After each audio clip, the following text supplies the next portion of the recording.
Com a voz firme, Josué ergueu-se diante de todos e bradou com fervor: Vitória ao nome do Senhor! Hesbom agora é nossa!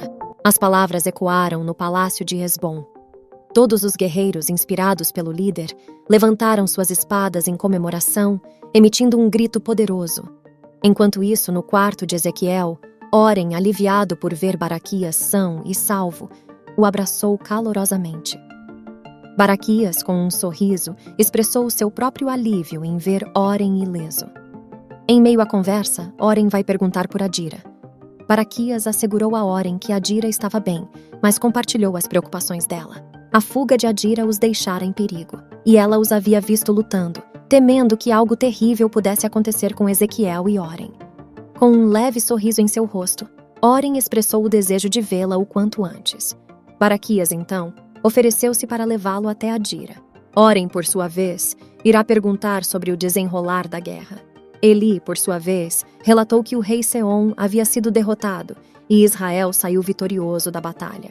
Orem confessou que está dividido, sentindo-se feliz pela vitória dos hebreus e por Adira, mas também triste pela perda de Seom, pois eles eram amigos de longos anos.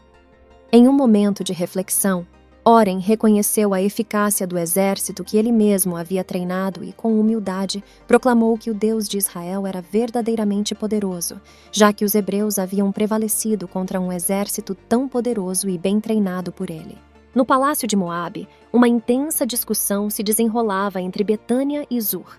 A raiva e a decepção ferviam no coração de Betânia, e ela não conseguia conter sua indignação diante da revelação de que Zur havia escondido a verdade sobre sua irmã Adira durante todos esses anos. Com os olhos faiscando de ira, Betânia não hesitou em acusar Zur de mentir para ela, de tê-la enganado cruelmente. As palavras que saíam de seus lábios eram impregnadas de ressentimento, e ela mal podia acreditar que o homem em quem confiara tanto tempo havia mantido segredos tão devastadores. Zur, por sua vez, tentou justificar suas ações, alegando que não havia mentido para Betânia, mas sim que a havia poupado de sofrer. A fúria de Betânia aumentou com essa explicação, e ela o encarou com descrença. Ela argumentou que Zur não a havia poupado de sofrimento algum.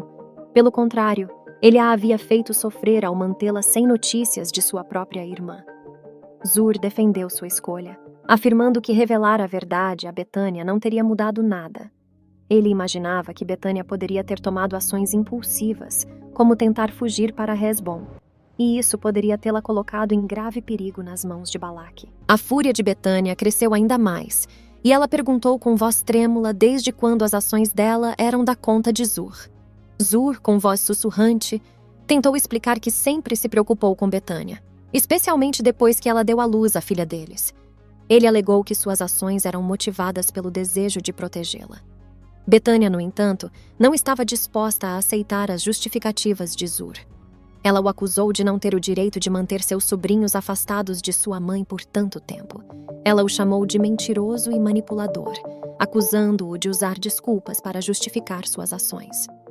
Com determinação, Zur se aproximou de Betânia e declarou que o amor que sentia por ela era verdadeiro, que ele nunca duvidara de seus sentimentos. Betânia, com lágrimas nos olhos, admitiu que o amara intensamente, mas que havia amado uma ilusão que nunca existiu, porque Zur sempre havia mentido.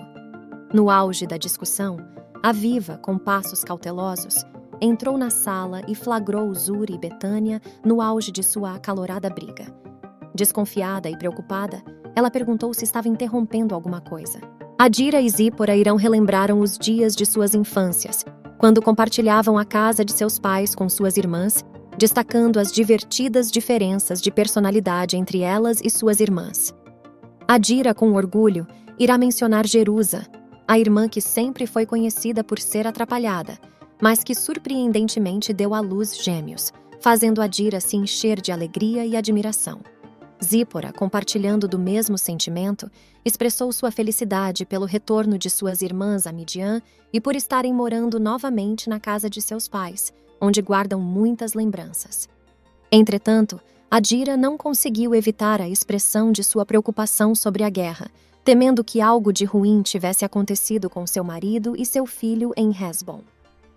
Com uma sabedoria, Zípora procurou acalmar o coração aflito de Adira, lembrando-a de que Deus estava olhando por eles. Enquanto isso, em outro lugar, Josué chegava ao acampamento dos hebreus com a notícia da vitória sobre o rei Seom e a conquista de Hesbom. Seu primeiro destino foi a tenda de Moisés, onde compartilhou as boas novas com uma alegria que não cabia em seu peito. Moisés, com um abraço caloroso, celebrou a vitória com Josué e vai parabenizá-lo pela conquista.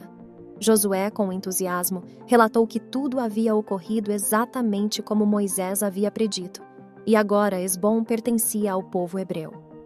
No entanto, a alegria logo se dissipou quando Moisés perguntou sobre eventuais perdas no combate. Josué, com um olhar de pesar, confirmou que houve algumas perdas, embora tenham sido poucas em comparação com o grande exército que enfrentaram. Moisés, com a cabeça baixa em lamento, pediu a Josué que informasse as famílias sobre o ocorrido e garantisse que recebessem toda a assistência necessária. No palácio de Moabe, o flagra de Aviva interrompeu a tensa discussão entre Betânia e Zur. Com rapidez, Zur desfez a conversa, desviando o foco da discussão sobre os sentimentos entre Betânia e Zur para a preocupação de Betânia com a guerra que assolava a região. Ele argumentou que a guerra poderia forçar o sobrinho de Betânia a lutar contra seu tio e os hebreus, o que de fato aumentaria a angústia de Betânia.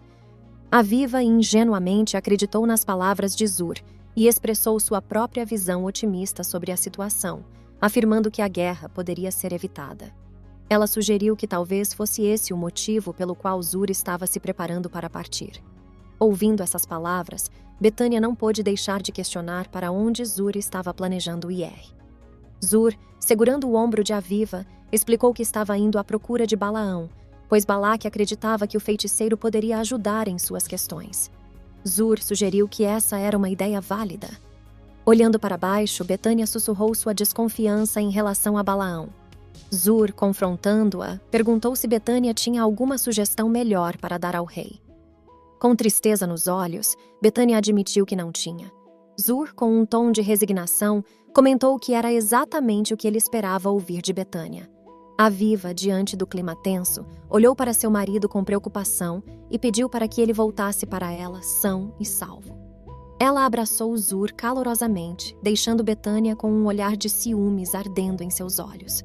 Zur, percebendo o desconforto de Betânia, a encarou com um olhar penetrante e prometeu que voltaria. Betânia, incapaz de suportar a cena e os ciúmes que a consumia, saiu daquele local em busca de algum alívio emocional.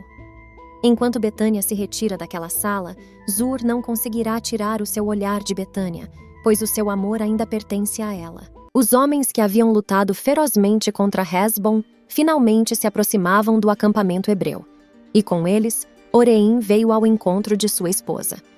Chegando no acampamento, foram calorosamente recebidos por Gerson e Eliezer, que prontamente se ofereceram para levar Oreim até Adira, que esperava ansiosamente por notícias de seu esposo.